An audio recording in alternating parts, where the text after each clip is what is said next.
Hello and welcome to Sports Tonight. I'm Cecilia Mogbe, right here in Lagos studio. And of course, it's all about the Africa Cup of Nations. That's what we're talking about. And also touch down on the FA Cup. All right, Toby Mane is ready to join us all the way from Canada tonight on the Africa Cup of Nations. Yes, it's been interesting games, goals and goals and goals in most of the games, except, I think it was Comoros, just one group game that we haven't had a goal since the tournament started. Toby, it's good to have you join us on this show tonight. Yeah, it's great to be back to see my family. You guys are keeping it strong. Give it to Channels TV, always on point. So I'm not surprised. Austin is dishing out those exclusive interviews. Good job you guys are doing, Cecilia. Thank you for finding our time to actually join me tonight on the show. Okay, we're going to get started with Mali and Senegal. Toby, we're starting off with this one. I mean, a striker that was recalled, Lima Ndiaye, was the one who scored that 27-minute goal for Inter for the Teranga Lions to get into the semi-finals. What do you think of the game? Was it something that you think the Malians would have done better in this game, or Senegalese were just better? I mean, they were clinical, they just needed one goal, and of course, they got a ticket to the semi-finals. It's always a cagey game between Mali and Senegal, considering the fact that they have similar style of play. They are good ball jugglers, they are physical, they are strong and athletic. A lot of people have been tipping Senegal as one of the favorites, and they are also living up to the expectation. Mali were unfortunate. Luck, like you said, cannot always carry you when you don't do the job well by keeping clean sheets, as in red cards. Red card is part of the games. So if you are not careful with your cards, offenses, it might ruin your strategy. Senegal did a good job, and they are also still a favorite for the tournament. Now, let's take a look at the Nigerian match. I think we can leave this one and quickly go to the Nigeria game, which is the big one. Toby, we've taken a look at the statistics now. Obviously, it's in favor of the Algerians. So what are your thoughts on this game? Yeah, looking at the statistics, right from onset, Algeria has always been a very difficult team, even though we won our first Nations Cup in 1980 playing against them. But the one that came to my mind when I started noticing the Desert Warriors, it was in 1990. That team had Robert Maja. That team was great. They defeated us 5-1 in the opening game. Then the last game, the final game, we won. They won 1-0, I beg your pardon. And that was when I started noticing them. Even though we played them during the World Cup qualifiers, we remember when we had to qualify for the World Cup, and we played against Algeria. But the last game was so instrumental to all these bragging rights that they are having now, because they defeated us at the crucial stage. 2019, it was a game that we were doing everything possible. But the last 10-15 minutes of the game, we started conceding all those pressure from the day. So in the 90th minute, they hit the bar. They almost scored. Then in the 92nd minute, and that's where Mahrez had that foul in the front of the penalty box, and Mahrez clinical scored that. A lot of people blame Akpeyi. It had nothing to do with Akpeyi. So the team, which still have most of those players, they are a strong force. They are a contender. They won the AFCON 2019. Like Mario said in the press briefing, he wants to win and end on the big no. But do we have a team that can beat them? Yes. Do we have the mentality to win? Yes. Is everybody ready, putting everything on the deck to play? That is, I cannot guarantee. Considering what has been happening in the past few days, Austin Okonakwan is in Marrakesh, is going to give us update from the Super Eagles camp. But from the body language of what I've seen, if it were the same spirit they had in the first 3 games, I can comfortably tell you that Super Eagles will beat Algeria, even though Algerians have great players who can destroy. Mahrez has always been there. He is very fantastic. You know him, what he brings to the table. Mohamed Amara, another good attacking player. Ibrahim Maza, great players. Even, the AC Milan guy, Beneka, the engine room, if we can stop him in the midfield. So everything depends on the composture of our midfield. The midfield will determine the fluidity of our attack and also the solidity of our defense. So it's crucial for us to make sure that we have a midfield who can curtail these guys. These guys are very slicky. These guys, they can take their chances, and they last long. Their game against DR Congo, you saw what they did towards the end of the match. They are always fantastic towards the end of the week. Do we have the strength to finish up the game, that is things we need to worry ourselves about. But if you put their players at part our players, both teams are balanced. No, but Austin Okonagba is ready to join us from Marrakech. Sport greetings to you, Cecilia, and of course everyone joining us on the show tonight. Always a delight to be on the program. Happy New Year, Toby. Emmanuel, good to see you. It's been good to see you, brother. It's been a long time. Good to see you. And you're still spot on with your analysis. Yes, Coach Eric Shell and the Super Eagles, they have a big task ahead of them. I've called it the real test. Whatever they've been doing from the group phase to round of 16 will be put to test tomorrow when they go against the Desert Foxes of Algeria. See where we go from there. Sure. Yeah, I think that there's a lot for the Super Eagles to actually work on, when it comes to this particular game. Toby, I think you could quickly take this one from me before we go on the break. I mean, some of the things they actually need to do differently, because I was watching Morocco and Cameroon. I mean, the pace, even those that felt just maybe the Cameroonians may shock the host, it may not just happen because of the kind of pace that they have, just in case we push past the Algerians. We need to dictate the pace. That's just the only thing we can do if we want to win this match. We need to, against the Tunisians, we detected the pace. And that's why before they could wake up and we took our chances. If we detect the pace and curtail that midfield, that is the engine room. Once we can detect the pace and score our goals, it is irrespective of whoever that scored the goal. Whoever is in best position to shoot, let them shoot from all cylinders so that we should not start chasing the game. If we start chasing the game, it's going to be very crucial and dangerous for us. Interesting. Danger and also crucial. Toby, I mean, you don't have small teams anymore. Tanzania, for instance, had just 2 points, but they progressed. I mean, that's the point Moses Simon is trying to make there. So when you see a team in front of you, you do not underrate anything. But for the Algerians, they are yet to concede a goal. I mean, that's where the issue is at the moment right now, Toby. Yeah, they have a very good defense, considering the fact that they understand how to flow from the midfield to the defense. So their midfield is working very well. So, and that is why they are be able to fortify the front line. And they have a very good goalkeeper also. Zidane's son, look at Zidane. Okay. He has been marshalling that defense very well. But one thing I want to say, like Moses Simon said, it is not about revenge. It is anybody that is about to utilize the opportunities. When you get the opportunity, it is always a very cagey match. Apart from the 5-1 that they had at the August 90.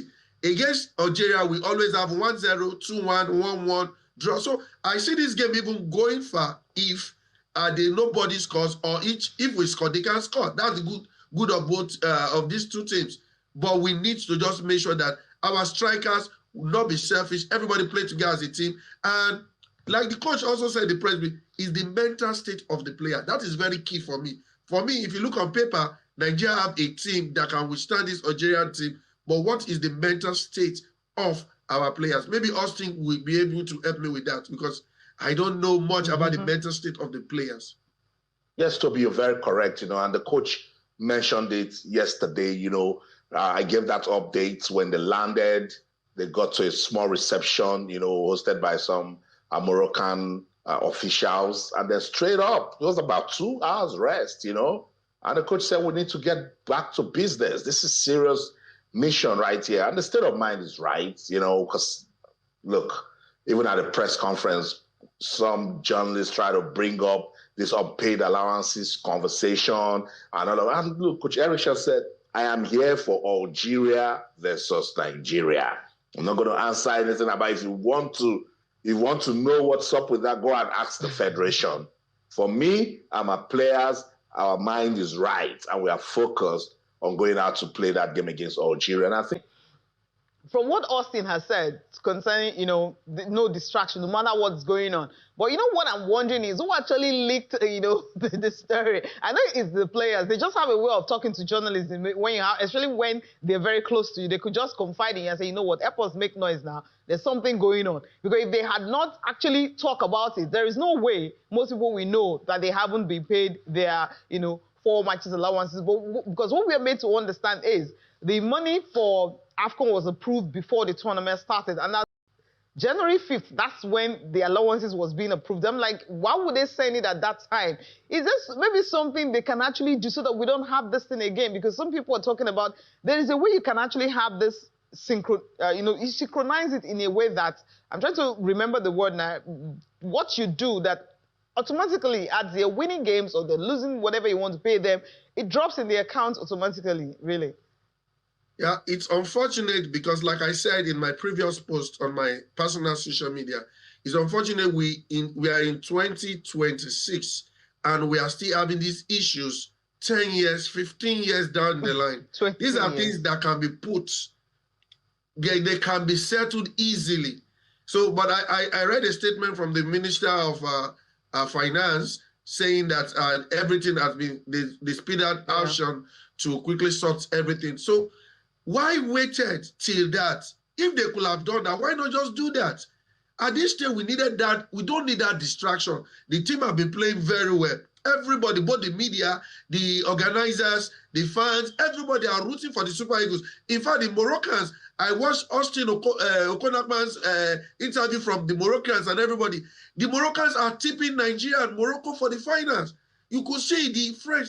But this distraction, I hope it doesn't affect the team. But it's also, like Austin said, it's also a good advantage because sometimes when there are distractions like this, it can be a catalyst for the players to rise above all the distraction to get. We've seen it with the Dream Team. We saw the Dream Team, the 2016 Olympic, when they went, BK and Co., they got there with issues of money and everything, but they went there, they went to win the game, and they even got bronze from the tournament. But not now. This is the Super Eagles. This is the biggest property of the federal government. This is the biggest property that unites the country. This is a big PR. It is not good for the international media. It's not good for anything. But we just hope this team can be done. And NFL, if they can always learn their lesson, because I know, and like I also asked the question, is it that the federal government don't have confidence in the NFL that they cannot deposit the money like a month or 2 months before and make sure those transactions are well sorted out? So those are other begging questions people are asking.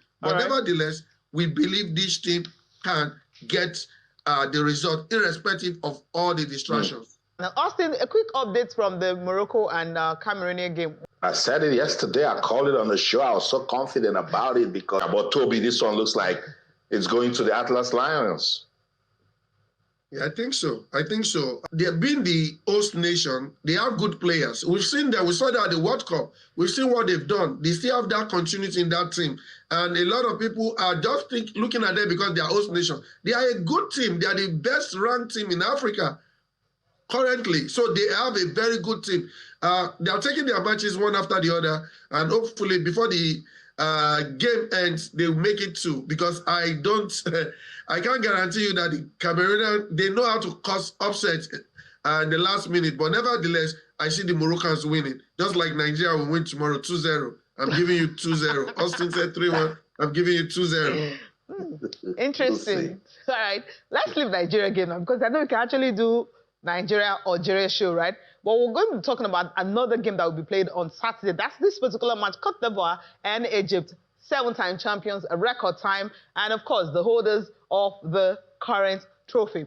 Egypt, Mo Salah, and them trying to get back to reckoning. You know, this is Egypt that has bossed this competition, you know, over the years. So maybe history would just favor them. Maybe.